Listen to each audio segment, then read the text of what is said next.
This podcast is brought to you by Sandlot Partners. Wealth is created in concentration. It's kept in diversification. I love that. So like the first step is like, yeah, you should, until you've like exhausted your resources, your personal business is probably the best place you could ever put your money.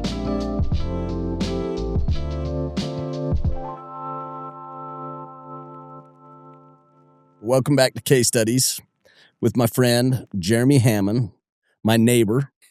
My new neighbor. Let's go.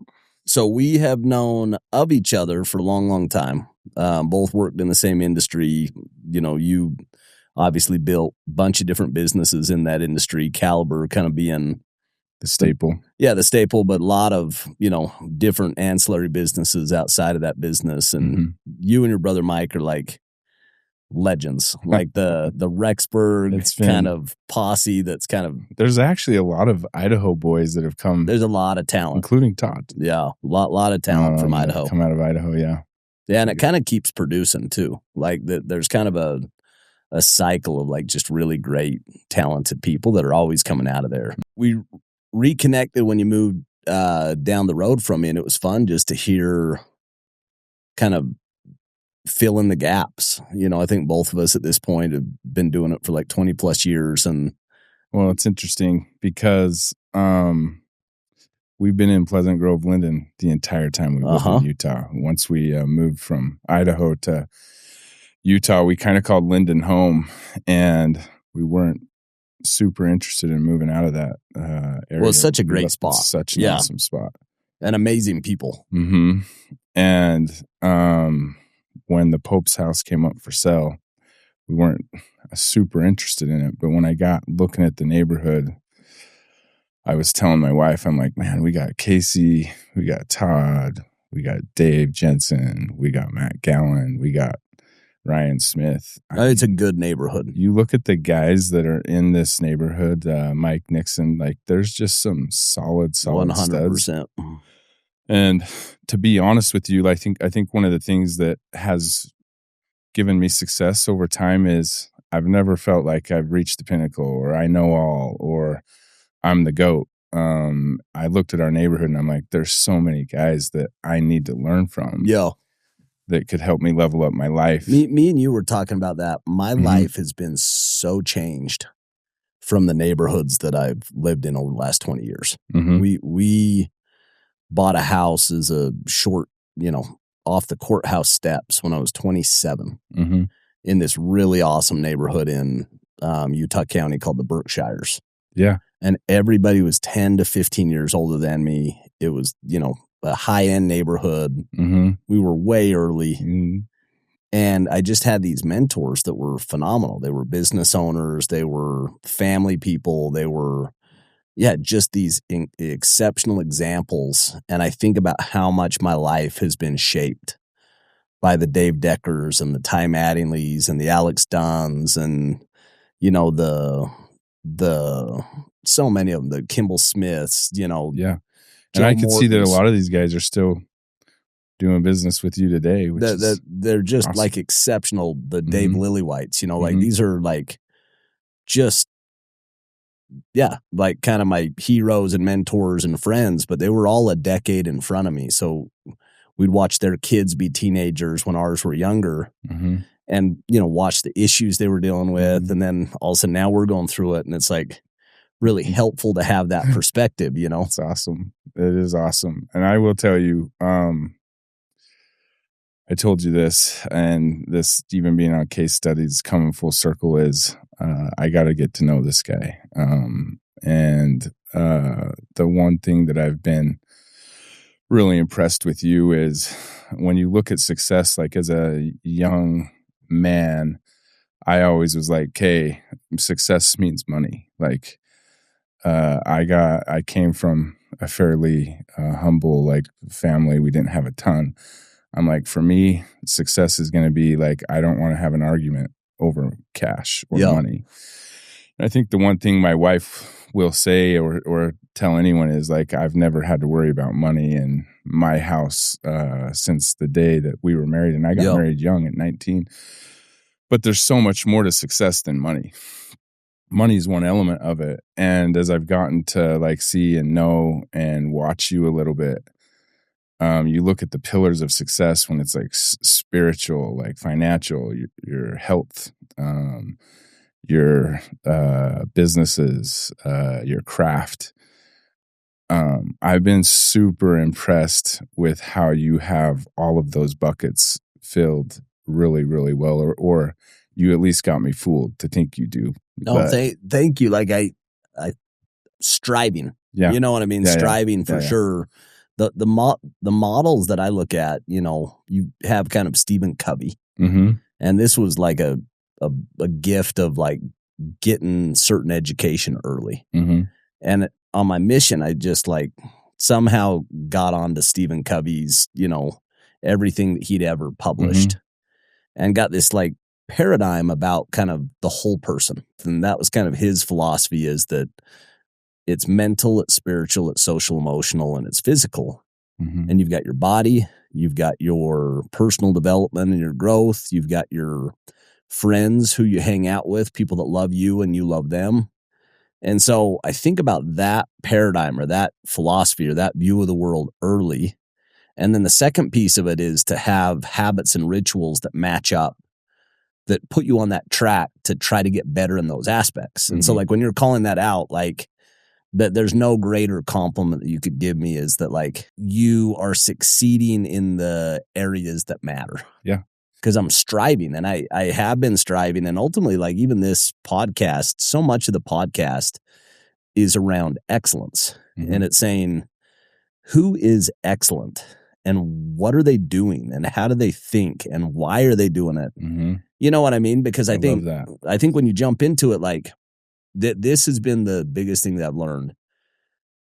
It's so easy from the outside to look at somebody and where they're at in life and see this in your mind. You go recreate like this linear path of, oh, like, you know, he's got a beautiful family, put together physically, got a, you know, nice home, got a good business. Things must have been easy for that person.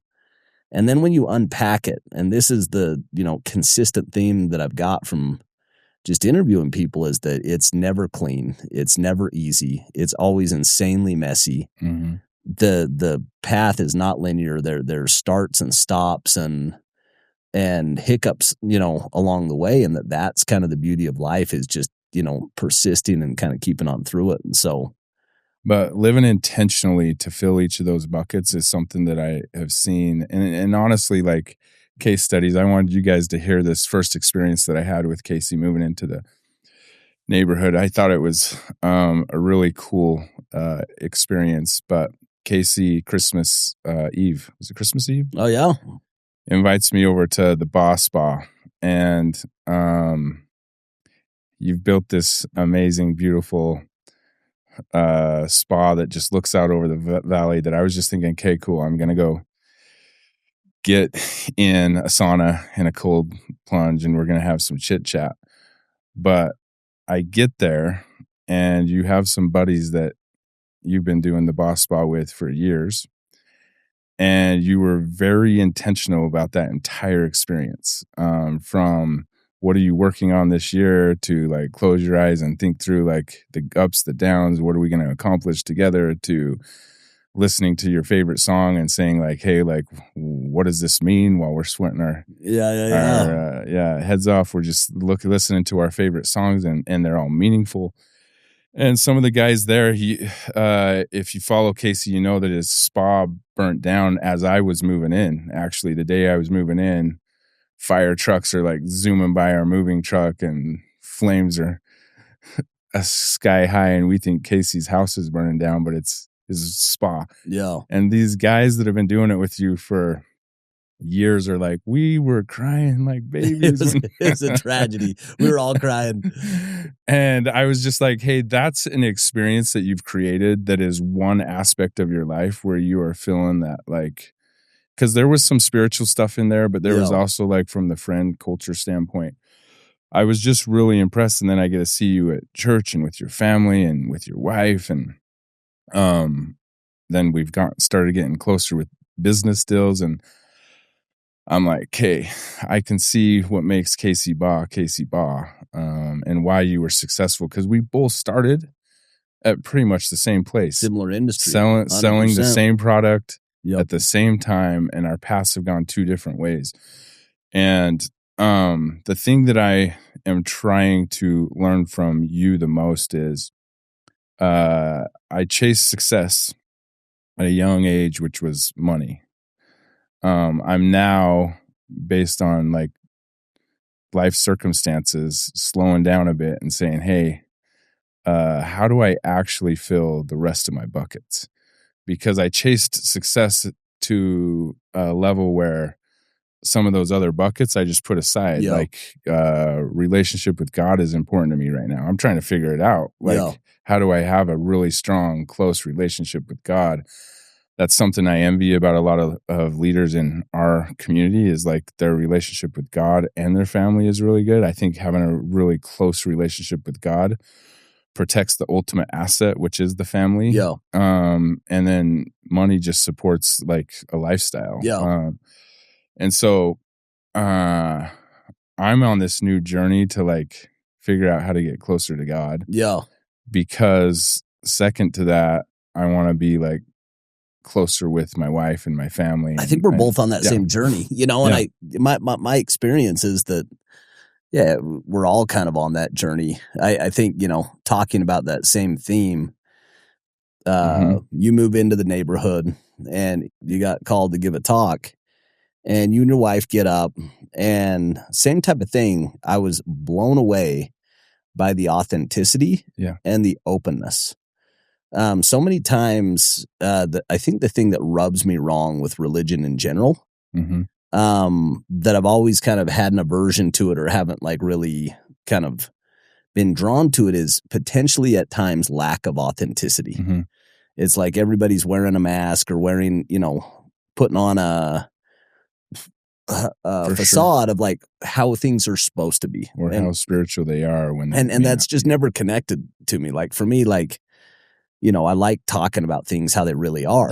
And I think, you know, the people I'm drawn to are the people that are, you know, just authentic, that speak truth, and that they're vulnerable. And, you know, I'm always drawn to somebody that's willing to like be vulnerable. And you get up and you talk about different points in your life where you have just, you know, been off track, that you haven't kind of been on the track that you know, aspire to go be.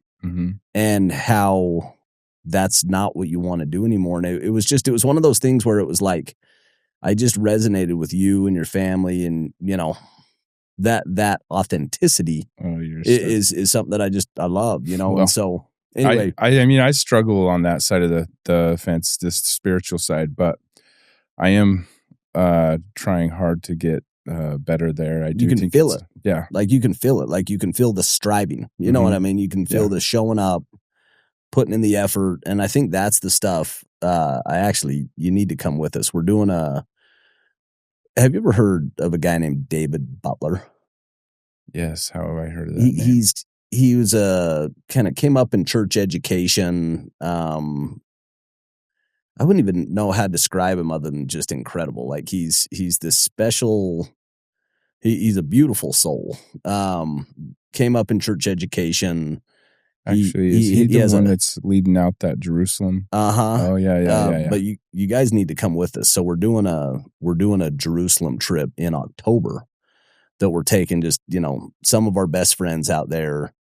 But it's we were talking to him yesterday on the phone, me and Chelsea, and he's talking about this experience, and he's talking about just this journey to go see cultures and see people and see religions where they are. And, you know, count us in, baby. That stuff fires me up so much. Like because it's different. Like when you get out into the world and you go connect with people where they are, there's just no way to like deny that like there's something bigger. So much history there too. That's like, something bigger than us at work. You know what I mean? You're like, this is a big world, and there's like a lot at play. So I heard about that, and I'm in 100. If I can get the invite, you're invited.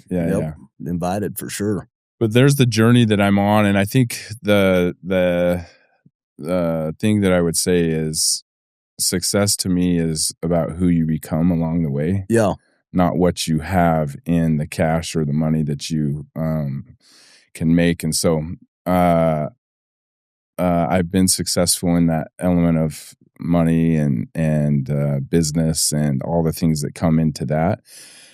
And a lot of that is because I've been good at relationships, building relationships that I mastered the process instead of just like the money. So when it comes to money, I think of it as you got to make it inevitable, which is, do I have persuasion skills? Do I have the ability to see a vision and pitch a vision? Yeah. Do I have the ability to build processes around the business?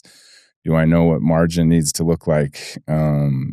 I think one thing that helped coming from Idaho and not having a lot is Mike and I we paid ourselves like $2,500 a month for the first 2 years of our very first business. Yeah. And so we never sacrificed margin. You guys were how old?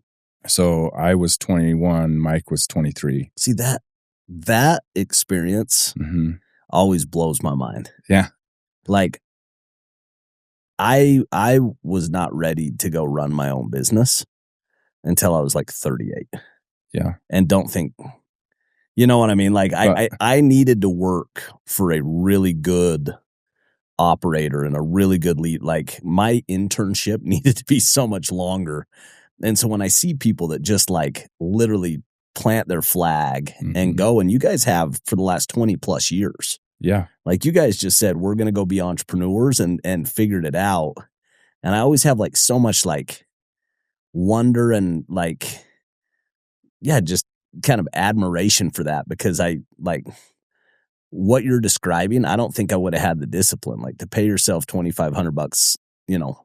Yeah. I mean, it was a sacrifice at the time. And I remember thinking like, man, how much longer are we going to do this? But I do think that the principle in business that, like, as I've bought other businesses or I look at them, I always am like, okay, so often the case, people are sacrificing the margin in the business to pay themselves really well. Yep. Instead of getting the business in a spot where it's get it healthy. Yeah, it's healthy. And so, but it's so hard.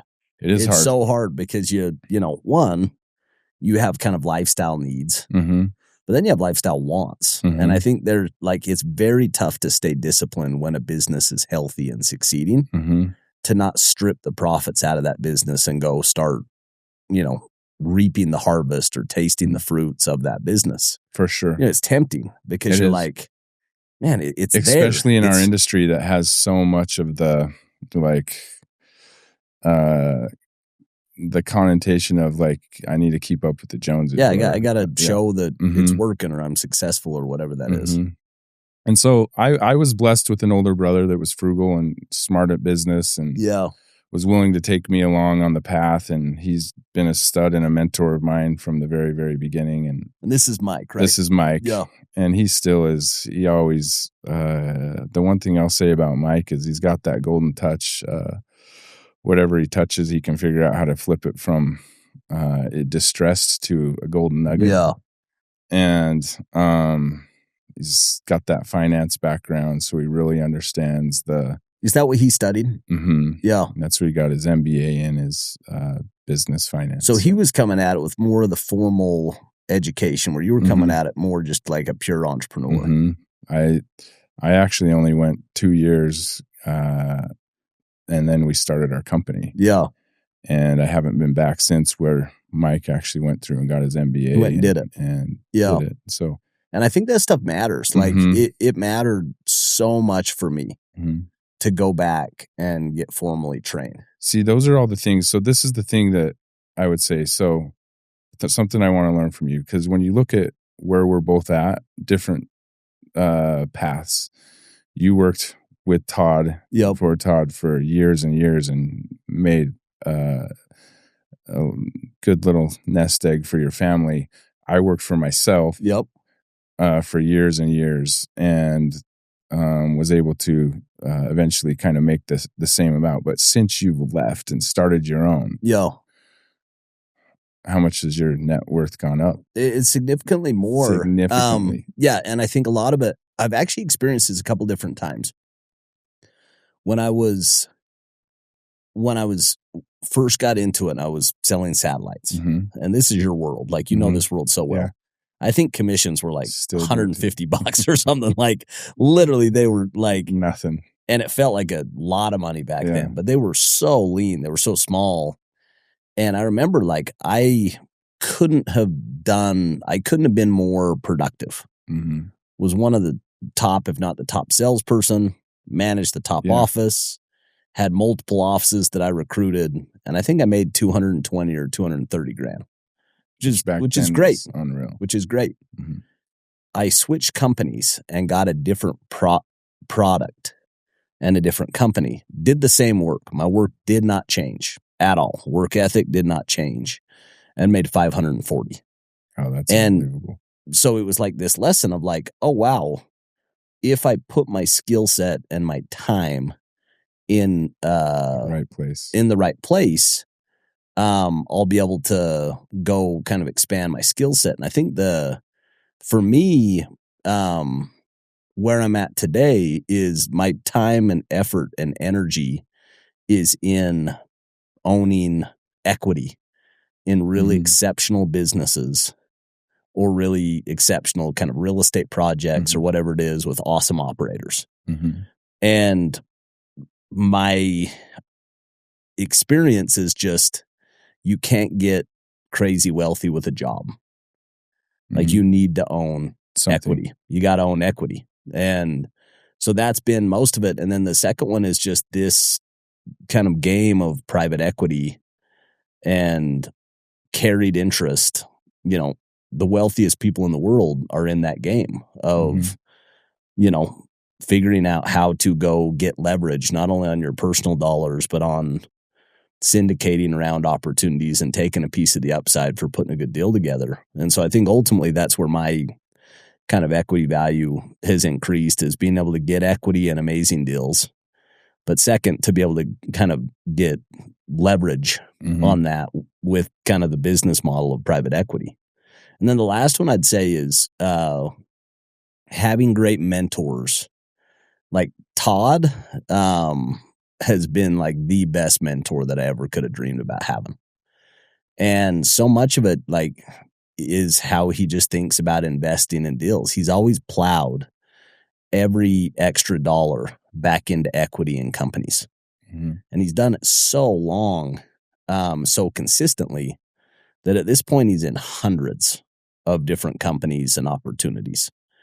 And so he just, you know, and so it's just trying to copy him and just saying, like, when I get surplus, don't go grow my lifestyle, you know, go pour it back into, you know, have 2 marshmallows down the road versus 1 today, and try to do that consistently. And I think, those things combined have been kind of the difference between what I was making before and then kind of the trajectory that I'm on today, is being in a different business with a different business model. The thing that I respect a ton is, and this is what I'm trying to get ultimately as a mentor from you, like, I'm totally okay with what I've accomplished, understanding that Casey Baugh is in a spot where he can mentor Jeremy Hammond. And there's so much I can learn from you. I've kind of got this specialty where I think a business from 10 to 60, 70 million, I can build a business like that. I've never sold a business for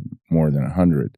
But when I look at all the businesses you're investing in and what you're in, you don't really mess with that many businesses that are less than 100 million. For sure.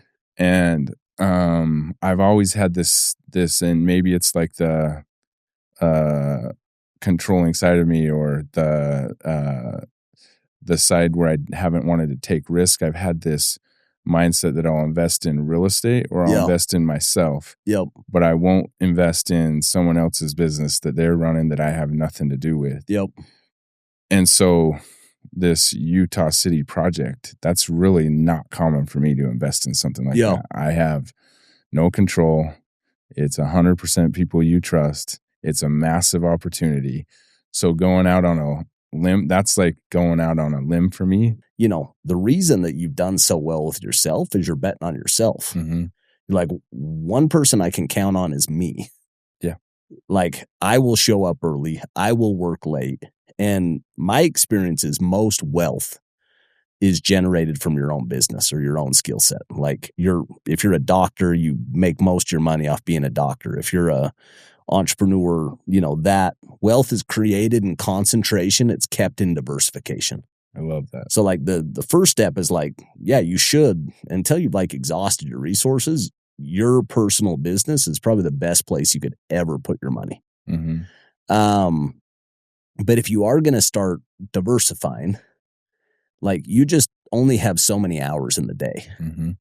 And if you don't want all of your eggs in one basket, and if you don't want to be completely concentrated, and if there's ever a given time where you don't actually want to have to be the operator to go operate your business, then you need to go kind of find a way to go invest passively instead of actively. And at that point, it's saying, who is the brick maker? And so what drives so many of my decisions is I'm investing in opportunities, but really I'm investing in like, who is the operator? Who is the expert that is driving the success of that project? You're investing in people. 100%. Where I utilize my people to run businesses. When you invest in your people too, you invest a tremendous mm-hmm. amount of money in your people. Like, you've invested hundreds of millions of dollars mm-hmm. into your people. So it's not a different process. Mm-hmm. You know what I mean? Like, you'll invest dollars. Mm-hmm. It may not be a business, but you're investing into really capable people to come help you go build equity value. Mm-hmm. So that all investing is just capital allocation, mm-hmm. and you're doing it actively every single day within your own business. What I saw with Todd is phenomenal at getting operational leverage. So Todd is phenomenal at finding an exceptional operator that maybe doesn't have the skill set or the ability to take something to the next level, but is hungry, driven, is going to show up every day, work late, coachable.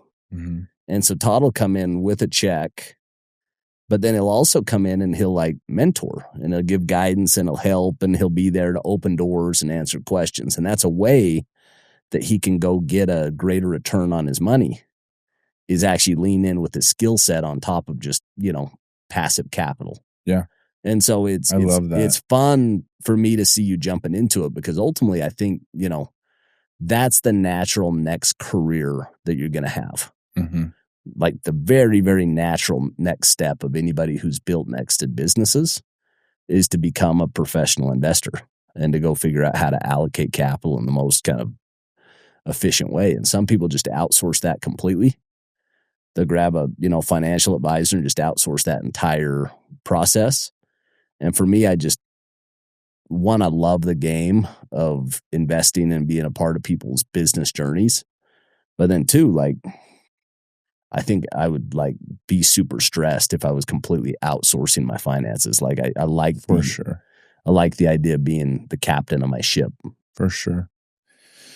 And there's all sorts of ways to leverage your money. And I think, Casey, what I'm looking forward to in the next chapter is figuring out how to leverage it differently than I have in the past. Yeah. To specify, you've done like insanely well. Yeah. Like, insanely well. Yeah. Like, when we were going through like what you and Mike have built, yeah, and the businesses that you're in today, that and mm-hmm. like the upside potential and all those things, like mm-hmm. I think anybody from the outside would look at like what you have done and what you are doing and say like, oh man, I'd love to trade Jeremy places. You know what I mean? Yeah. And it's been a lot of hard work, but I will say, like, my next step and why I want to diversify, and what I look at and I see how you're doing it and what you're doing, is my number one relationship for 15 years was my business and what I was doing and how I was doing it. And now I'm like, okay, wait, 2021, my sister's husband, who was one of my very best friends, and family just adored him and loved him. And And he had that dog in him. When you talk about like an operator that could just get it done, like he would go from morning to night, and he was building our whole wireless. He sold 15 stores, Sprint stores, to come join us and run our wireless program. And we were having a heyday. We were crushing it. We were having a ton of fun together. And one day he woke up and sent me a text, and he's like, "Hey,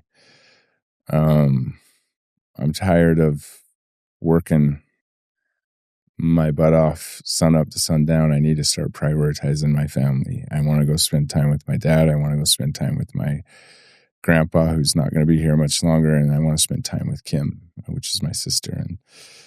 And that ended up being the last text he sent me, but he was able to leave for a week. He was able to spend time with all the people he loves. On the day that he was coming back, we had a big meeting at the office, and all the T-Mobile executives had flown in, and we were waiting for Ryan to join, and he didn't join. And out in front of the office, some lady had a diabetic attack and passed out, and punched her gas and smacked him from behind, and it ended up killing Ryan. What? And so I had never really lost anyone close to me, like a grandpa or someone that died of old age, but no one that was like a brother, sister, child, anything like that. But it was devastating to the whole family. It like made us all reevaluate, like, hey, what is important and what isn't. And I also had some things going on in my personal life that just made me think, like, hey, dude, I got to go get my house in order. To get my house in order, not just my business. Yeah. And that's been a journey. And it's been a constant reminder. But I think God first, my wife second. She's amazing. And she's done a phenomenal job with my house. And I want that to be my top priority, but I want the money to still come, and I want the processes, and I want the people. Because you love the game. Yeah, I love the game. Like the game. And I went over and I saw your team, and I saw like you got a really special culture. Yeah. Like you got people that love to show up, that love to be there, that have worked with you for a long time. It's obvious that there's high trust. You know what I mean? Like people coming in and out of the office, there's good vibes and high trust. And so it's like you can feel it when you walk in. I remember walking into the front desk. Your daughter is working at the front desk, big smile, great energy. And I'm like, so awesome. Whatever you're building, and I like this is like a philosophical belief for me. Like business is a spiritual game. And I get as much fulfillment out of building a great business that I do out of ever, anything else spiritual, like going to church, any of that stuff. I'd say I get more fulfillment and spirituality out of like building a great business. And I think it's because it's the same thing. It's people, it's people's lives, it's people's livelihoods, it's people's personal growth. It's believing in them. You know what I mean? It's helping them. Like I got so many good people, and I had my mindset back to you was like, hey, if I'm going to have reoccurring revenue, or I'm going to build independent wealth, I'm going to do it through, and to me was real estate or businesses that just cash me out money. So I got a lot of good people that are building with me, I would say. Lots of different businesses, and you see that culture. But case studies, remember this: Casey Baugh, Jeremy Hammond. We're going to do some freaking I agree. Things together. No, it fires me up. We were talking about that the other day, of just like ways that we could go cross paths and sync and go synergize. And so I want to go back a little bit to the beginning. So you're 21 and 23. What was the first business? It was this business that I still have today, Caliber, but it was called Dish One at the time. And so you start Dish One, and this is what year? 2004. That's so crazy. So my first year in the industry, year number one, was 2004. Oh, really? And I was with Atlas. Oh.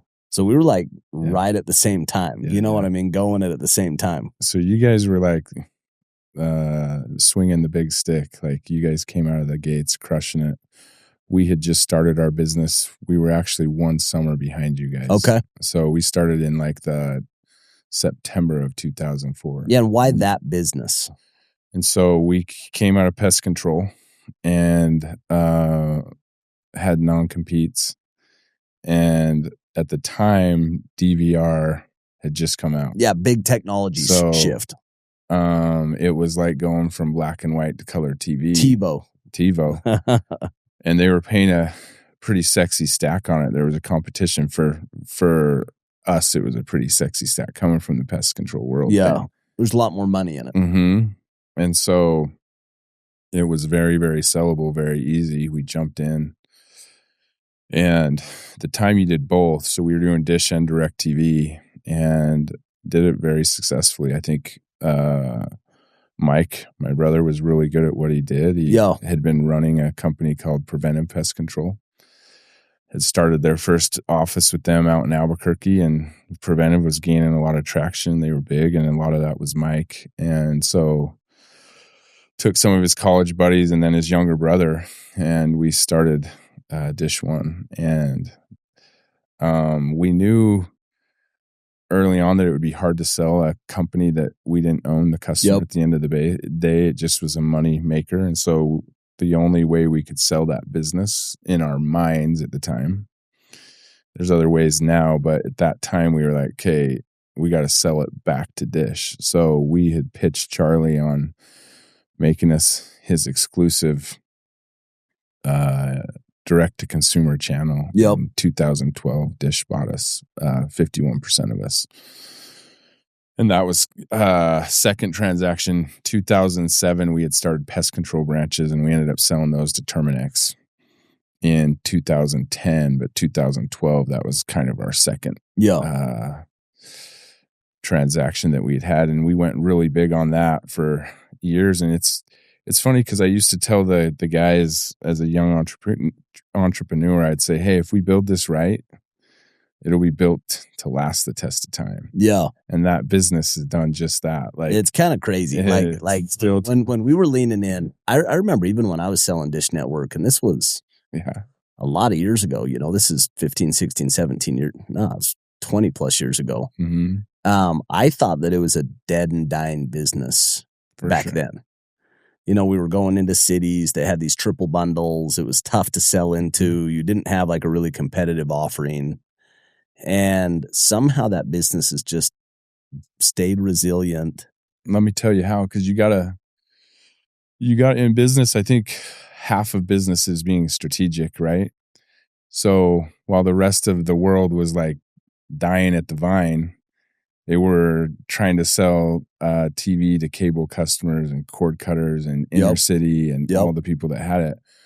We said, okay, where is the life of satellite really going to be? And that's in rural America, in the country, clear out in the boonies. You have to have satellite, which are my favorite people on the planet. There's 15 million DirecTV customers, so we just started targeting DirecTV homes and selling them. And while everyone else died, our business was just took off. So it's just changing how your strategy. Yeah. And because of that, while people think the TV industry's died, like we've actually had a ton of success. And then I don't want to take away from relationships. It's like Todd had you. Yep. But I have some really good guys on that side. That helped you go build it. I mean, you worked with them, Mark Erskine. Of course. And Jared Danis, Grant Carlson, they came from security. And Nathaniel Olson, who's done a couple things with you. Those guys have done a phenomenal job at keeping that business Nathaniel's alive. A beast. He's a beast of a human, man. I remember watching him back in the day is he still doing CrossFit like he was? Dude, I actually think he's probably stronger today than he ever was. He's a legit. We used to go watch him compete. He is a legit unit. I remember like watching him and just being like, you are a force of nature. We call him, it's so funny because we call him the Captain of America. Because he literally is like, he looks like the Captain of America. And dude, the guy is like, he's just a hammer. He's just a hammer. No, he truly is. Yeah. Because you guys ran a CrossFit gym for a long time, right? Yeah. And he was the face of it. Still have that gym. Robin runs it, my wife. You still love it? Back to that pillars. Like my wife is as fit gets. Yeah. I need to fill that bucket. Go. So the last 6 months I've been hitting it fairly consistently. I need to come hit it with you. I did CrossFit for a decade. Did you? Like literally like every day for a decade and loved it. And then just kind of got out of the, I was in like a real good routine of going to a box, and there was super cool community. And then, I would do it when I would travel. I'd always find a local box wherever I was at, go hit a workout. And just over the last 10 years, I still do a lot of the same workouts, but not going and doing it competitively, but I loved it. Yeah. Like I always, the social aspect of it was so incredible, but then also like just to be able to like benchmark yourself against those same workouts and see your times and being accountable. You know what I mean? It's just so we've had that for 11 years, and honestly, it's been so cool for the community part. Like, the cool thing about a little CrossFit gym is you get a really strong community out of it. And it's an eclectic community. Like I remember, you've got firefighter, and then you've got entrepreneur, and then you got a heart surgeon. You got like this 100%. Whole crew that shows up, and you're all just like buddies, and you're all just going at that same thing and getting after it. And they become some of your best friends in the world. So it's been really good for my wife. She loves that place, and honestly, good for the kids. Like my kids all have a pretty good understanding of fitness and why it's good and what it means. I can only imagine your kids growing up with that stuff where you're just like, mom's getting after it, and dad's getting after it. Like you go see like you're growing up in the box. Yeah, it's awesome. It's been really awesome. Coming over here, Orem, it's there's so much to be learned, and I appreciate you embracing me, and you've been so good to me since I got here, and I'm looking forward to, we've known each other for a really long time, and I knew you were great, but I didn't really know what made you great. And a lot of things are similar, and we have a lot of the same traits, but there's so much that you have that I don't, that I'm looking forward to learning from you in this phase of my life. And now I'm like a street away from you, so it was just so fun. I can just bug you whenever I want. Talk to me about a couple of these other businesses that you built along the way. So I think this is, when I was listening to your story, I think this is kind of one of the fun things for me, is to just see how people iterate and how people innovate. So you and Mike obviously building it together, but then over time you've kind of divided and conquered, and you've kind of picked some different industries. Well, was that just kind of like, I'm bored, or like I want to go like spread my wings and go try something else, or like what? So I think Mike and I both have this problem. Mike more than I, is when you've been successful, a lot of opportunities come your way. Yeah.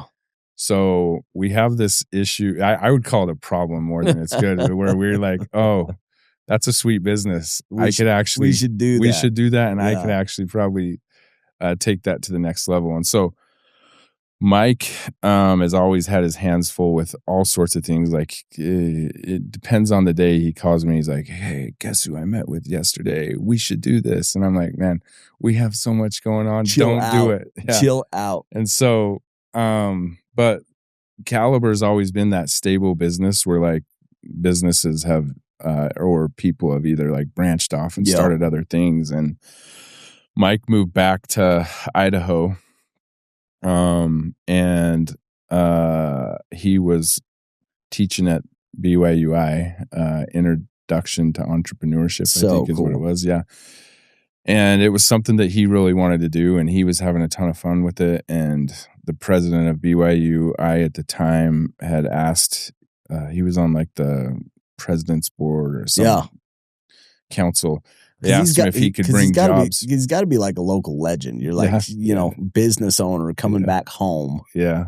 And to be able to like go teach at the university, like that's got to just be so fun. It was cool. And even that challenge, like, hey, like come stimulate this economy. Yeah. Those students were like, teach me. Eating out of his hand. Sure. Yeah. And he loves that kind of stuff. So anyway, he kind of gave me Caliber and said, hey, take this. I'm going to move up here. They asked him to bring jobs up there. So we built a big building up there.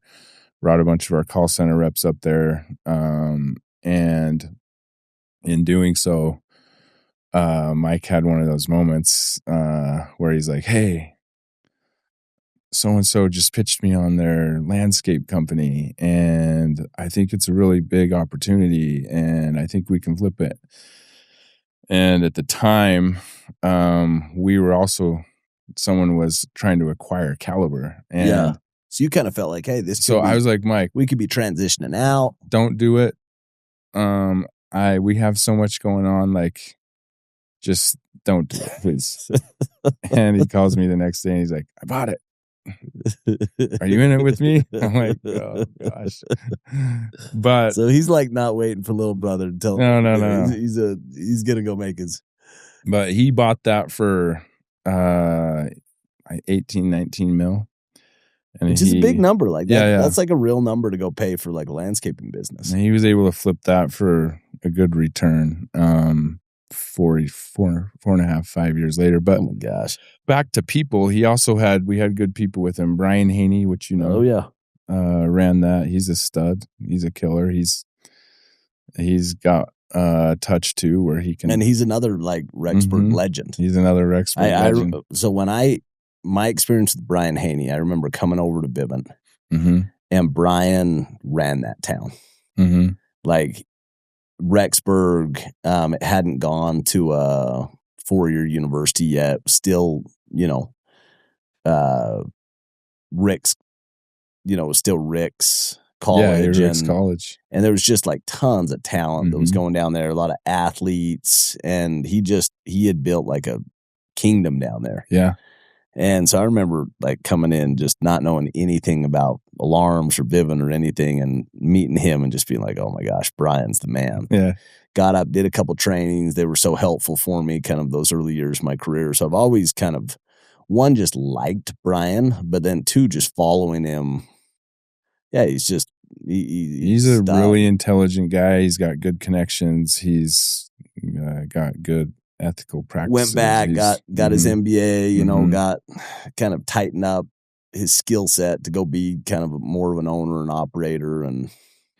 But Mike and Brian took that and they made something really awesome out of it. And on top of that, I told you the story about these two businesses are in Rexburg, and Mike runs both of them, but our signal patch. That one's the one that's like the craziest thing story that I've ever heard.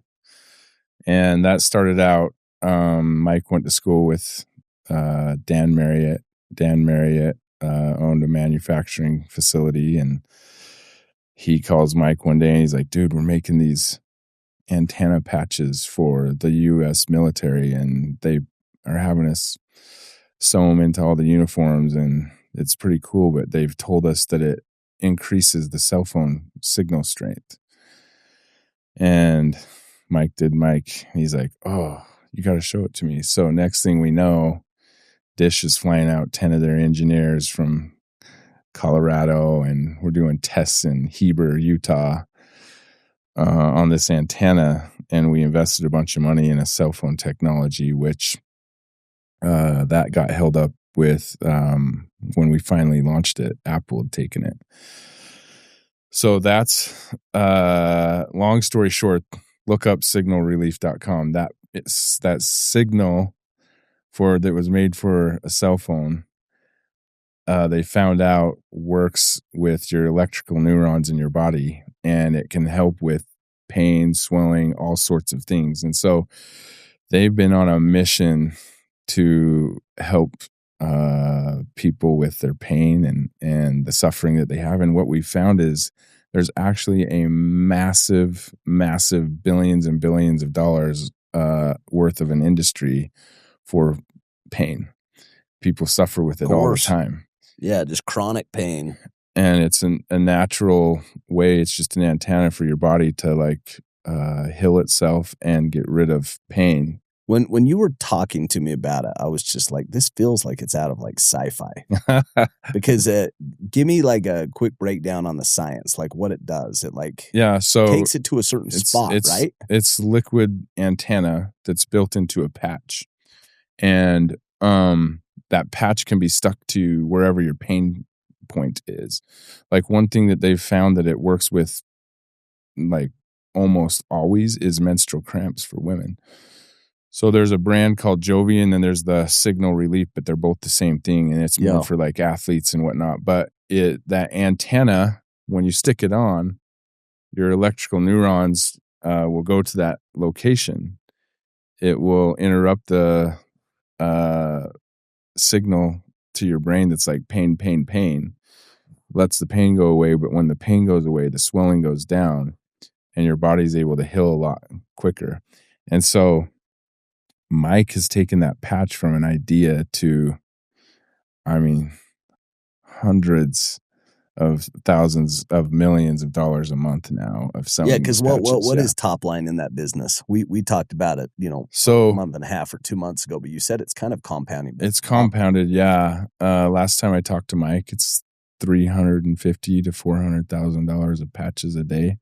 I don't know what it is, and I think that differs by month, yeah. But they've been crushing it, and they'll have by far their biggest year this year. How crazy is that? But part of that is he's gotten down into Washington D.C. He's got a lot of connections behind it now, behind it, and he's been on Fox. You'll see him on Fox News a lot now. So he's got a little bit of a following, and that business has been fun. But it goes back to the golden touch, Mike Hammond. Dude, whatever he touches, he can turn to gold. Yep. And you know what I've actually learned with Mike that he has that I've always thought, okay, that has done him so well is while most of us might be like, I don't want to touch it. He sees things for the very best and the max potential that it can be. And so there's nothing that he's ever he always lives in best case scenario. But I think people would look at that sometimes and say oh, you're naive or a little bit reckless. You know what I mean? And I think there's just some magic to being an optimist. I think there's some magic in expecting positive things to happen. Because it gives you the courage to try. It gives you the courage to get started. There's no guarantee that that's going to work. But there is a guarantee it's not going to work if you don't actually pursue the opportunity and see if it's going to work. You know what I mean? Yeah. And just starting, there's just some magic in starting and getting going. Yeah. And he takes an idea that most of us would be like, what am I going to do with a patch? Because both of those, a landscape company, I'm hearing that going, oh man, that seems like a lot of work and seems like there's not a whole lot of upside. And somehow they went and they took that and turned it into something that was, 50 million plus of business. Mike was telling me just that last weekend, he's like, there's a company in Chicago and where was the other one? In Texas that is bigger than MD, but he's like, for this big company, MD, which is in Southeast Idaho, is the third largest landscape company that this firm has ever acquired. And they're huge. And so that's kind of cool that he was able to create that. And what Mike said is he's like, hey, the thing that I had with the landscaping company is there was a lot of things broken when we bought it, but I had margin. So if I just fixed processes and people, you were golden. We were golden in that. Yep. Whereas a lot of other businesses we buy, they don't have the margin. So we're trying to fix both sides and it's more challenging. It's so hard. I remember going to a Tony Robbins event and business master event. And his, wording was not very eloquent, but it definitely left a point. He basically said, if you don't have 20% margins, you're effed. Yeah. And I've thought about that a lot.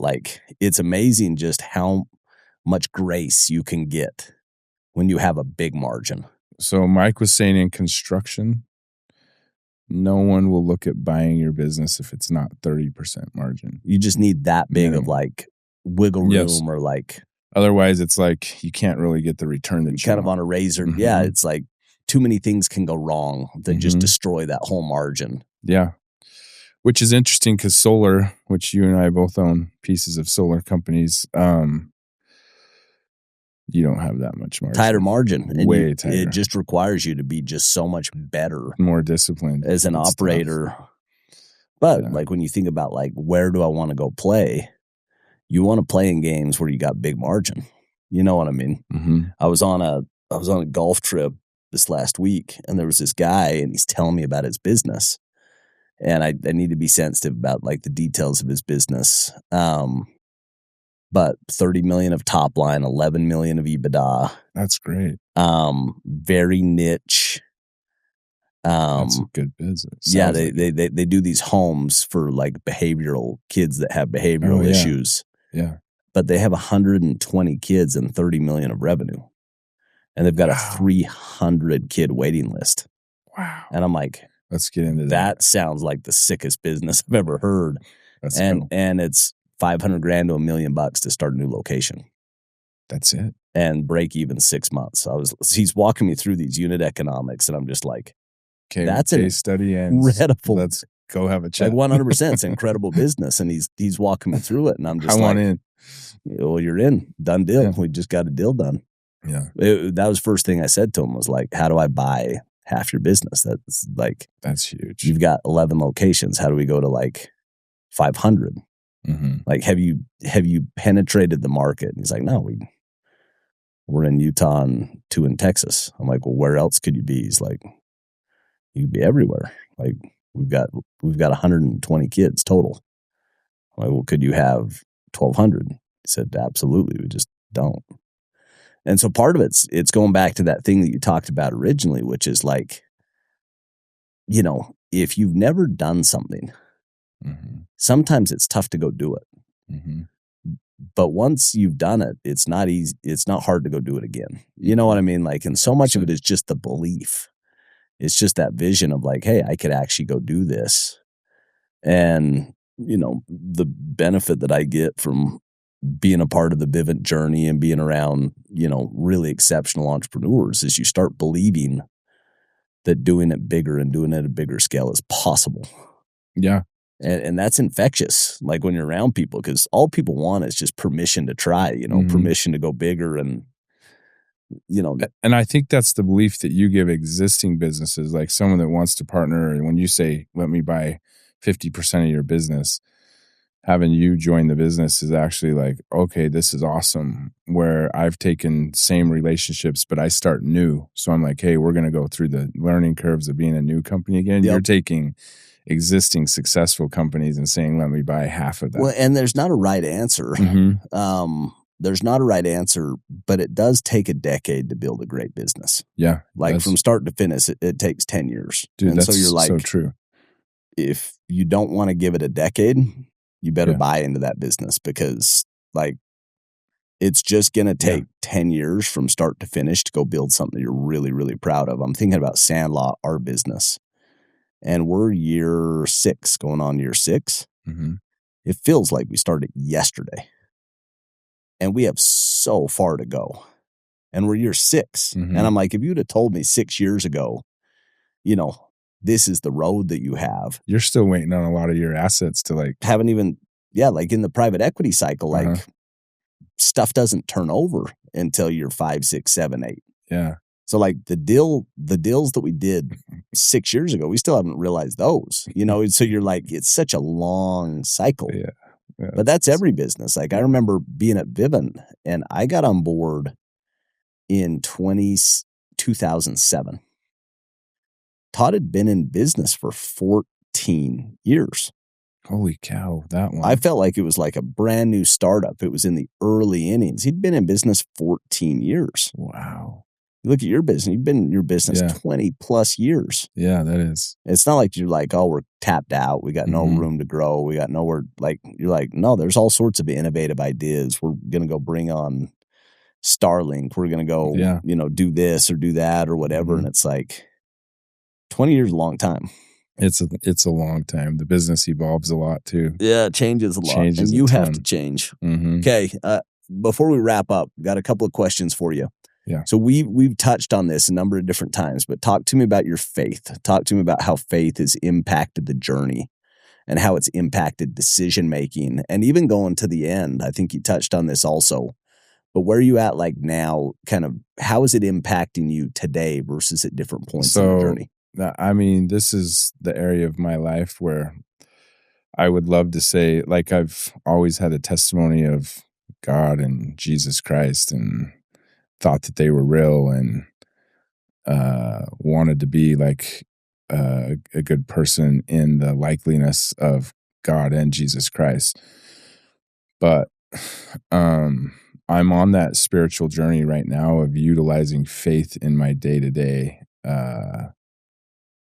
decision making. I've always been kind of the dude that shows up because I've always shown up and I've always done my thing, but just consistent. Do I have the relationship with God that I actually can stand up and say that I'm proud of, or talk to case studies and say like, hey, I would be lying to you if I said I use God in my everyday decision making. God is someone that I'm actually learning to say like, hey, who are you? Yeah.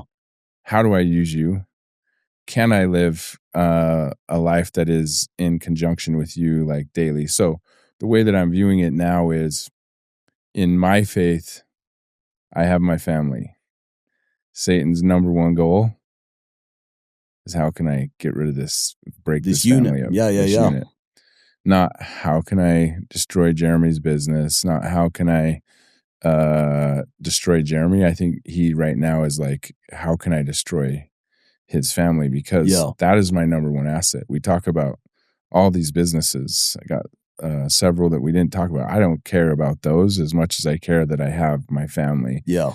And I do have a really cool little family. Like we all have so much fun together. We travel a lot. You guys got a great culture. Yeah, like you can feel it. You know what I mean? Like, but coming forward as I like look at like where I'm at, I am like, hey, if I want to stay on that path to where I'm not like going down, I need to have a way better and stronger relationship with God. So the things that are hard for me, like the spiritual side, I said I'm not that spiritual of an individual. So I can show up to church, no problem. But getting on my knees and asking for forgiveness and talking to God and studying my scriptures, that stuff is hard for me. Yeah. But I'm doing it. Have you ever questioned that, what you just said? So I haven't, but here's why I haven't. And it might be for personal gain. But my patriarchal blessing said, you will have plenty of money for the sick, the poor, and afflicted. Use it to help the sick, the poor, and the afflicted. So how cool is that? I've always looked at that and said, hey, as long as I'm righteous, I'll have money for the sick, the poor, and afflicted. And where I've had struggles in my business, looking back on the 21 years, it's been times where I haven't like been who I should be from a spiritual standpoint. And so I've never questioned it because of that. And then you heard my talk with the power of the priesthood. So I'm like, man, I know it's real. Yeah. But knowing it's real and living it is two different things. Yeah. Two different journeys. I'm just not that guy that will stand up and say I've been that spiritual giant. Like I have to be my brother Mike, freaking spiritual giant. He's a giant. Just got released as a bishop, and he's just total stud. He's always been the rock. Me, I've just been like coasting. So I can build a business, but I want to have a relationship with God. So cool. Super special. So talk to me about you see and mentor young entrepreneurs all the time and have for 20 plus years. The nature of your business. 100%. I don't know how many tens of thousands of kids that have came in and knocked doors for you and worked in your program. After 20 plus years, what's the best advice that you would give to somebody that's starting that journey? So I would say, don't try to be the hero, and build your process. So make money rather than just saying like, I'm going to go be the hero and be the best and I'm going to make a ton of money. Start building. You talk about building like your personal empire with your family and your personal business and all of these different things. And I would say, money will continue to come, but what you do with that money and how you put it to work, and then how you live the rest of your life. I started off by saying, like, make money inevitable, which is, if I build, money's going to continue to come in, but if I can build my leadership skills, if I can build my my processes and my business side of things that are going to make, if my leadership skills and my ability to manage and teach others how to do what I do, then money continues to come regardless of what happens to you, because you've built the process. And so don't spend all of your time on being the hero and the title, and all that stuff's good, could be competitive. But as you're making a bunch of money and holding yourself like competitive, build out the process. And the second thing I would say is, I can take this from my brother and myself, and we've both been blessed, and we both finances haven't been something we've both had to like think about or worry about. But Mike took a different approach that I thought was really good, and we can learn from it. Mike's approach was, I'm going to be really good, but I'm actually, like, you talk about rich dad, poor dad. He was like I'm not going to buy anything unless I can pay cash for it. So where I was like, give me the nice truck, I'm going to increase my lifestyle. I want a bigger house. I want a razor. I want snow machines. I want all that. Slower. Mike was like, steady. So from age 26, 7, Mike hasn't had a penny of debt to his name. Wow. And so he could make 100,000, he can make $1 million, but regardless, he can put it to work. Whereas until like late in life, I still continued to like have mortgage on my house, extend my money in different ways, put it into different things. I was just different from Mike. Well, Mike over time has gotten further ahead than I have. And I'm just like, okay, learn from that. If you're a young entrepreneur, like, put your money to work. Don't always try to increase and keep up with the Joneses. But look at your entire process and your entire plan and build out your empire. And if you have a plan and you execute it and you're disciplined with money, Mike was disciplined. I was less disciplined. We've both been fortunate, luckily. Of course.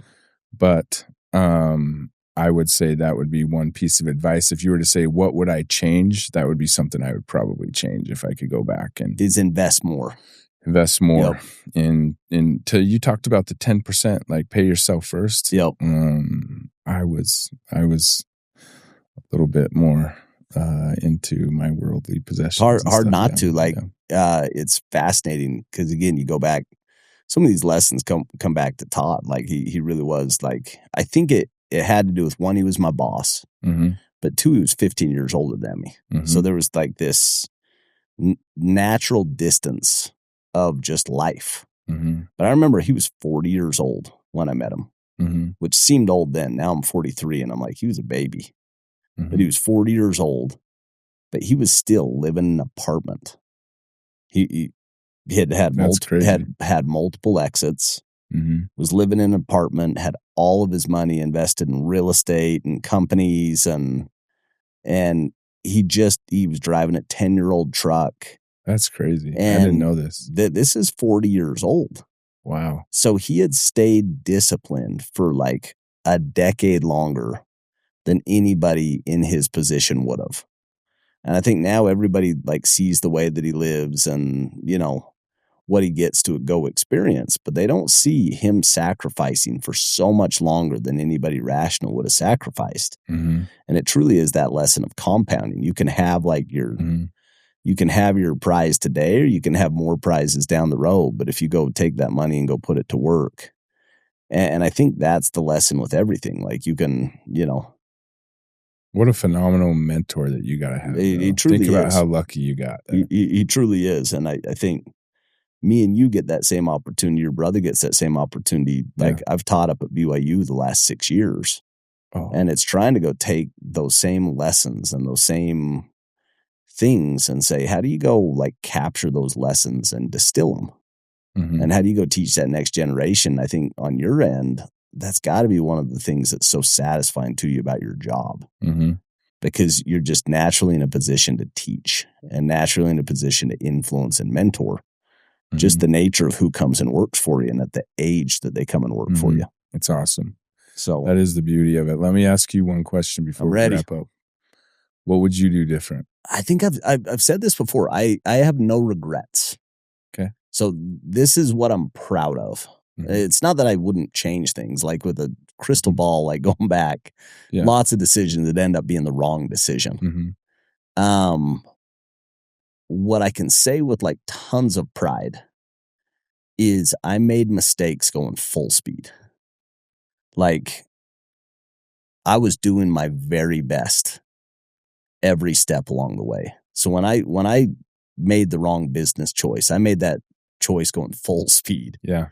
But then when I got going again, I got going full speed. And so I've been able to like work my way out of bad situations and go learn from my mistakes just because it's so hard to steer a parked car. Mm-hmm. But if you can get some momentum and you can get some movement, you don't need to be perfect on your decisions. You don't live in regret. But would you change anything if you could go back? Tons of things I'd go change. Like I dropped out of college. Mm-hmm. If I could go back, I'd study hardcore finance, accounting, like the hardest math courses as a foundation. I think those are like such a beautiful foundation to your business career. If you understand accounting, if you understand finance, if you understand, macroeconomics and microeconomics and these things like that. So when you went back, what did you study?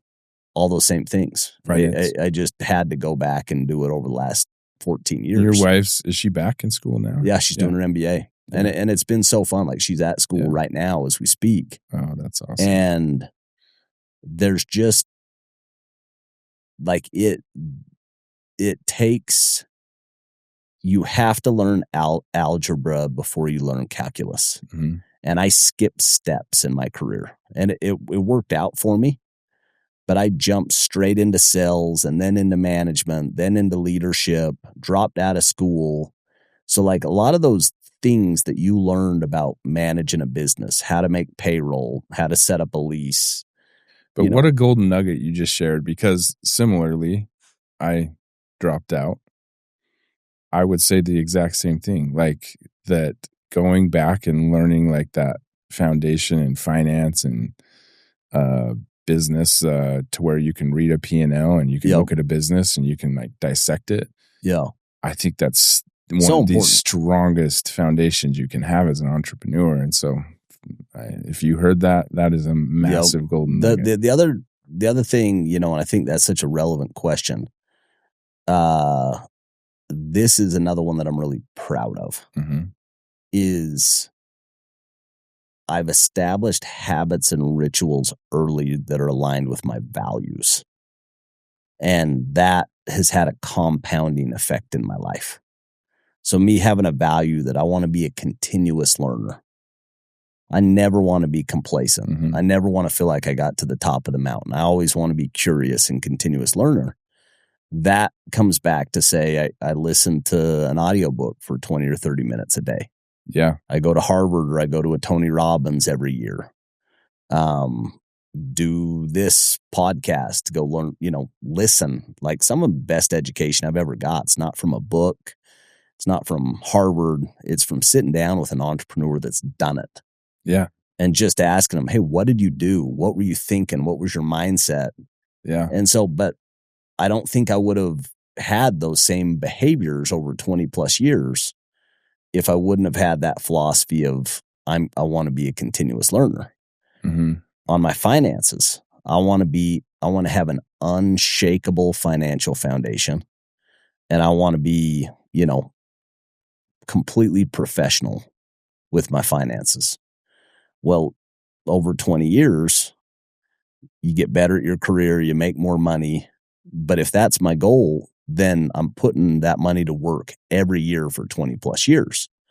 And at 43, I'm getting the compounded benefit of investing when I was 21, 22, 23, 25. I had a kid email me yesterday, put $100,000 in his business. This is 4 years ago. Business has gone through 10 different iterations. I thought this one was dead a lot of times. But going back to who you're investing with, the only reason I invested with this kid, he worked for me. His name's Spencer Cook. He's got a company called Continuum. But they went into a million different things. But ultimately ended up in VR gaming, making VR games. He had like VR advertising and these different things, just couldn't find the product market fit.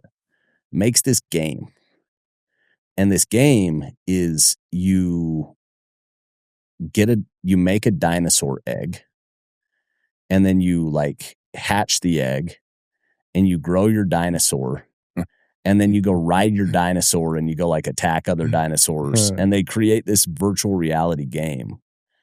And this game just completely takes off last quarter. It's awesome. And his business next year will do 35 million of rev, 14 million of EBITDA. And I'm like, that's so awesome. That was $100,000 that I put to work 4 years ago. One of 100+ deals that I've done over the last, that I thought was dead. Yeah. And I, but it goes to show you invested in people there. Invested in people, but I invested a lot. Mm-hmm. The way to have really good odds of success is like take a lot of shots on goal. You think about like a sporting event or a soccer game or a hockey game. Like if you want to score a goal, like take a lot of shots on goal. And your probability goes up. And that's the same thing, that I've seen with investing is as I've taken shots on goal, the ones you lose, you learn. So try to not make the same mistake 2 and 3 times in a row. Get better at structuring, get better at, underwriting, get better at like really critiquing, is this the person that I want to invest with? But ultimately, like having a lot of volume and doing a lot, and then you getting lucky. It's just the law of large numbers. For sure. If you go do 100 of them, you're going to have one of them that 1,000 X's. Dude, I couldn't agree more. And one thing I would share with your viewers is one thing that has benefited me time and time and time again is not burning the bridge with people. Oh my gosh, how profound is that? Yeah, when they exit or leave or when things don't go. And so there's a lot of things that are going to happen in business that don't go your way, and you can hold on to it and relationships can be burned. But I look at some of my biggest opportunities and some of the businesses that are doing really well for me right now. There are relationships where at some time they fizzled and they didn't really work, but then full circle 5-6 years later, they come with an opportunity and say, hey, let's do this. And because you keep that relationship and that. How many times have you seen that violated in business? So I see it in my own business all the time where like regional will have a rep that doesn't want to work or they go work for someone else and they choose not to work for them. And they, instead of like keeping the relationship well, they like cut them off 100%. Do a lot of things that damage the relationship.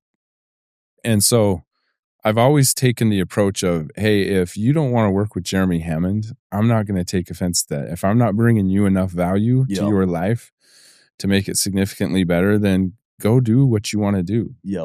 And if you come back, I'm not going to hold it over your head. And that's done me really, really well over the years. And I do think that comes down to I genuinely love people. That connection. So profound. Yeah. Like it's so profound and it's so hard because, I think the natural man or human nature is when somebody does wrong by you. And I'm sure that you can go back and you can find countless injustices, where somebody like didn't do right by you. Yeah. And I think in our industry, it happens a lot. And the natural response is like an eye for an eye. It's like, oh, you're going to mess with me. I'm going to mess with you. But to actually have like a long-term horizon and to give people grace and to not burn a bridge, like we could literally do a whole nother podcast on it's one thing that has current business relationships that you have or I have today that just would not even have been in the cards if we would have torched the relationship. You know what I mean? Like, it would have been dead. For sure. And I think one of those things just like recently happened with you and Doug. Like, that was a really cool story to see you guys come back together and do some things. It's insane to me. Like, because, you know, from the best of friends to like really hard feelings competitors to, you know, insanely high trust. And I think a lot of it comes back to like, not burning a bridge and extending an olive branch 100%. And like actually like extending forgiveness both to yourself and somebody else. Like, I made a lot of mistakes in that relationship and, you know, apologizing. I mean, like, I think that was big for you actually, like just to see, because didn't Doug bring you into the industry? Yeah. Yep. So to see that come full circle had to be a cool experience. I mean, Doug's like, yeah. Doug was the guy that I was 11 years old and he's 12 years old and he's all everything every year. Athlete wise, you mean? Yeah. All state baseball, all state football, AP in his mission. You know, he was just the guy that was a year older than me. Yeah. That was, you know, I would always play sports with him a year up, but he was just the guy. Like he was you know, so when we went into the industry, and this is a really good lesson on leadership.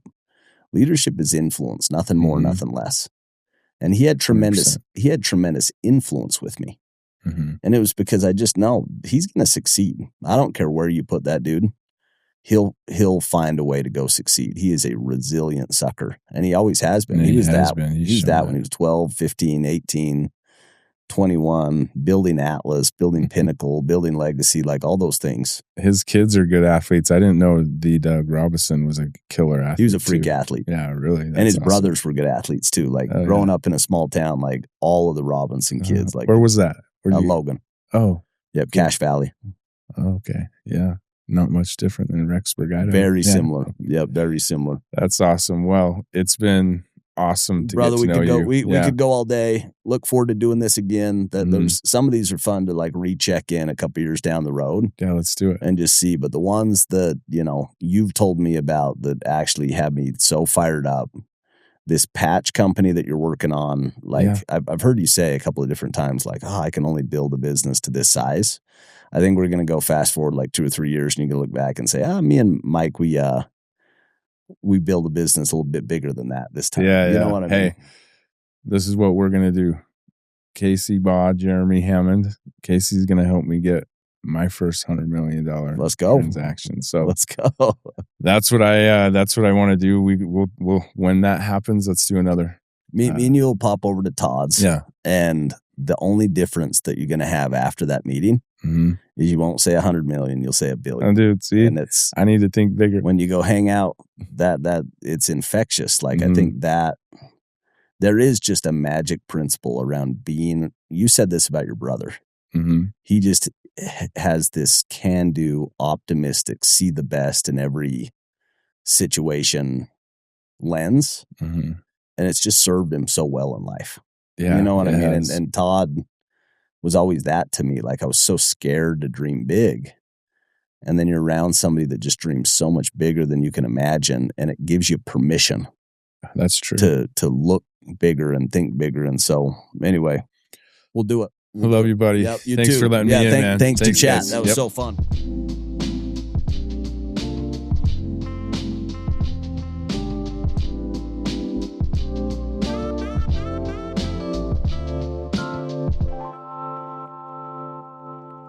This podcast is brought to you by Sandlot Partners.